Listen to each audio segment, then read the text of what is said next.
Okay, so we have our box, our object, on a slope of 60 degrees. And so what we want to do is we want to solve for work.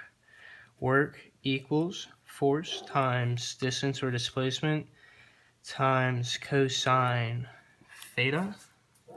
Okay, we have our force here. It says the box is pushed at a force of 10 newtons. We're assuming this is frictionless.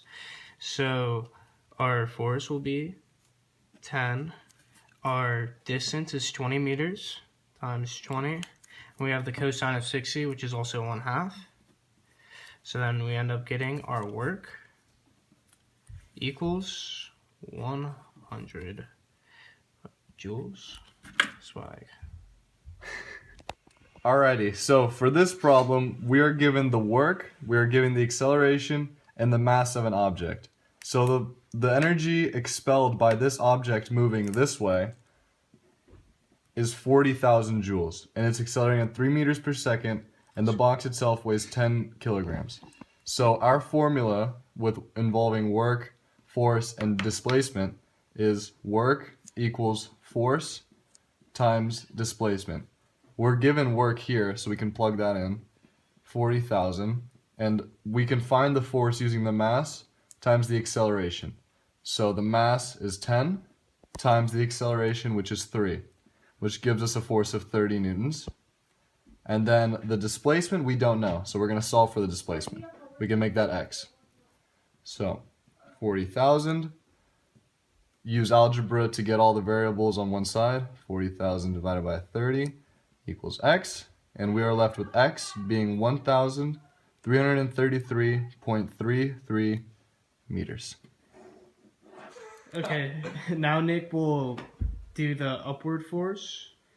And so it's a positive work of his hand pushing it up and a negative work of gravity pushing it into his hand. Now he's going to drop the ball.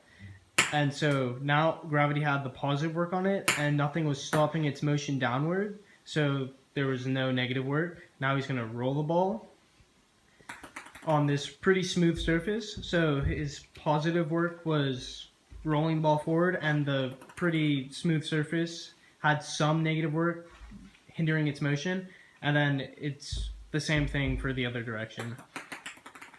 Yay. Okay, as you've seen from our previous video, we did all like the up, down, left, right. This stick man is Nick, and Nick is very tall. Nick is about 2 meters. So he dropped the ball a distance of 2 meters, and we'll say that the work of gravity, the force of gravity, was 10 newtons, because why not? So then we have work equals the distance times the force. So then work equals 2 times 10. So work equals 20 Newton meters, which is also 20 joules. Cool. Positive. Then we have this one where he rose the ball, and we'll just say he rose it about 1 meter, and that he applied, since his muscles are very big, a 5 Newton force. This force was a 5 Newton force. Okay, so then we have 1 meter times 5 newtons, which gives you 5 Newton meters, which is also 5 joules.